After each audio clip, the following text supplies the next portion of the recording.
Well, Jays fans, another disappointing performance. This one out in Queens as Creighton falls 81-52 to the St. John's Red Storm out in Madison Square Garden. The Garden has been a bit of a house of horrors for Creighton and Greg McDermott, and this is another episode where the Jays just fall short. This is the Roll Jays podcast brought to you by Pepper Jack's Grill, Pyramid Contractors, and Sinovation. Omaha Creighton assistant coach Mike Nesbitt is going to join us here shortly on the show to break down the almost 30-point loss for the Jays today.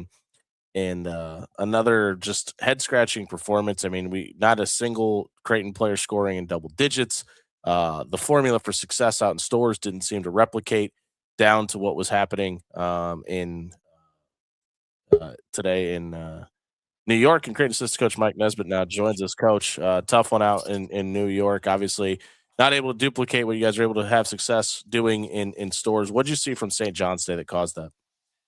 Yeah, just they took it to us on pretty much every facet of the game. Their physicality, point of pickup on the ball defensively really bothered us.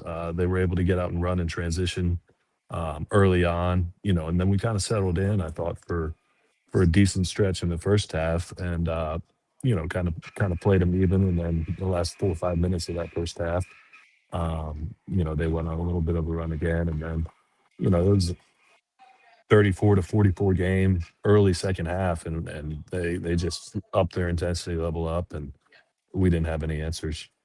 Offensively, we seem to hit this lull at the last 4-minute mark of each half. I mean, what have you seen that? And what do you think is causing that offensively? Is it just the rotations in which they're coming in, guys still not being familiar with the guys around them? Is it what the other teams are doing? Why does there seem to be this lull at the end of halves? Yeah, it's definitely something that we struggle with. And today, kind of like you said, like it went from a 8-10 point game up to 15, and um, I don't know it. I'd have to go back and watch the film and see who was in and what happened, but I don't know. I don't think there's um, you know good teams are able to finish out halves, and we didn't have it today. We saw a lot more of Owen than we have in previous games. He got 20 minutes today. Do you feel comfortable saying that he's probably moving the best he has since the start of the season? Yeah, I think his knee is finally feeling a little bit better. He gave us some good minutes in the first half. And battled, especially on the defensive glass where. Um, but yeah, he's I think feeling pretty good today.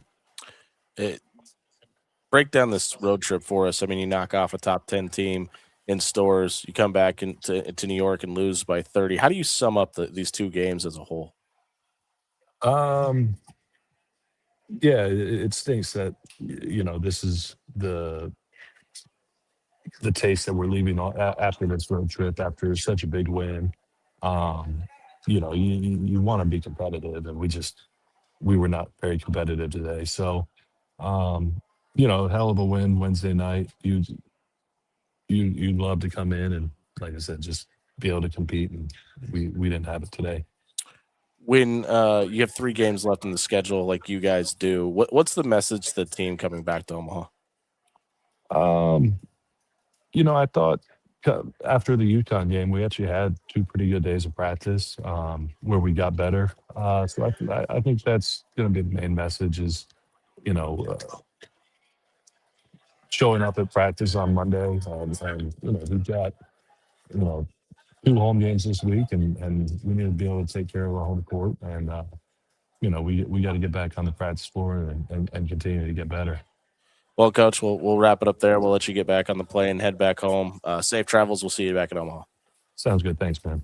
That's great assistant coach Mike Nesbitt joining us here on the Roll Jays podcast and the Coach's Corner brought to you by Sinovation Omaha. I'm Jimmy Allen, no Casey Matthews. He's currently at Allen Fieldhouse watching the Kansas game and not able to join us due to some internet connection. So we'll try to do the best we can without Casey and breaking this game down. But Coach kind of mentioned it. I mean, the physicality for St. John's from corner to corner was just on another level. We talked about it at the halftime, and Creighton would give up a basket, turn around, and have a Johnny staring at them in the face as soon as they're ready to inbounds. I mean, Rick Pitino has his team guard you from the moment you get off the bus to the moment you get back on. And I think the Red Storm will probably guard the Jays all the way through the locker room right now. And it was just, it's almost exhausting to watch. It's really impressive to see how Bryce Hopkins and Zuby Ejiofor and those guys can really just keep that pace for 40 minutes. It's really impressive to see them do that, be able to have the composure and the poise to be able to finish out a game from start to finish. I mean, even with about 5 minutes left is when Rick Pitino pulled the starters off the floor. They were up by 31, and the second string guys came in. You didn't see a drop off in that pressure, despite being up 30, despite being the home team, despite being a group of second string guys. It's just the way Pitino and that staff coach and that team plays, and they just continue to punch you in the mouth and dare you to come back from it. And Creighton just didn't have it today.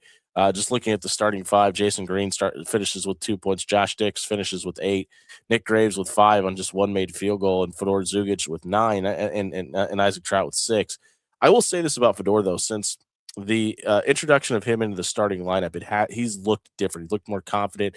The offense looks like it's playing with a better pace because they're able to space the floor a little bit more with those 5 shooters starting at the 5, which is why I anticipate these next 3 games down the stretch, you're going to see that same rotating 5 with 5 shooters, just because even with Owen Freeman's availability, you don't really have that post presence that dictates needing a true big, because it's not going to affect the defensive pressure at all anyway. So putting pressure on the hoop and scoring is probably how Creighton's going to have to be able to try to win these last 3 games and try to find their way through the Big East tournament if at all possible. And I think what you saw in Stores is that it can happen. The negative side is what you saw today is that it's on film now, and coaches have the ability to adapt and isolate that. And the problem with that is there's some pretty darn good coaches in the Big East, but the silver lining is the guy that's at the head of this program is pretty good too. So there's probably a few more wrinkles that Mac has up his sleeves that you can probably see being antiquated into this offense through the rest of the season. But the problem is with 3 games left in the season, you kind of are who you are, and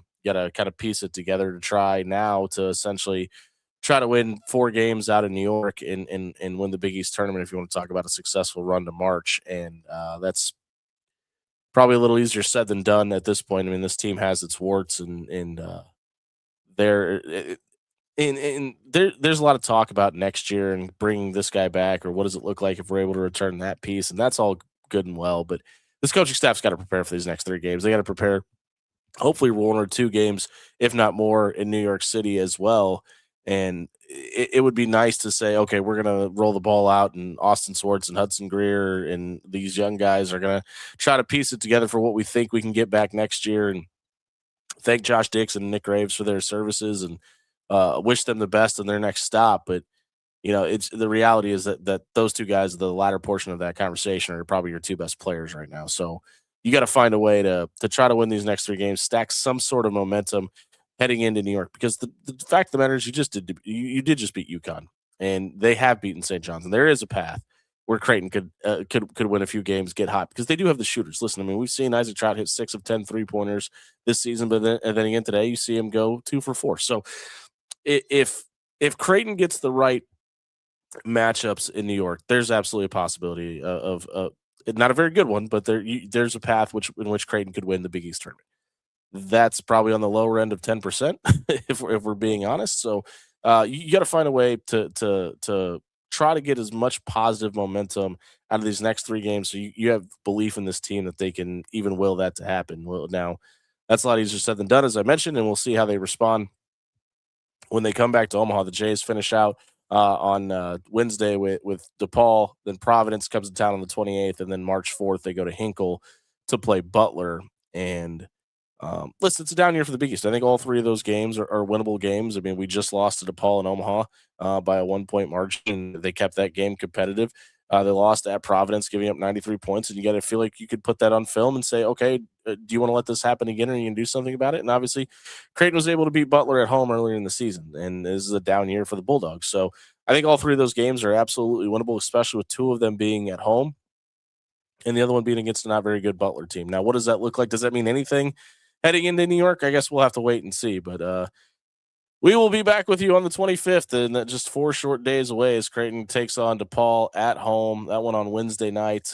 Tip-off is at 8 o'clock. We'll be back at halftime, and then Alan Huss will join us in the post-game show for that one, so we appreciate you watching. Don't forget to like and subscribe to Big East Energy. Creighton falls today to St. John's, 81-52. I've been Jimmy Allen. This has been the Roll Jays podcast, brought to you by Pepper Jack's Grill, Pyramid Contractors, inside of Asian Omaha. We'll see you next time, Roll Jays. Why you need to try Pepper Jack's Grill, the best Philly cheesesteak in America. At Pepper Jack's Grill, we craft your Philly just the way you like it.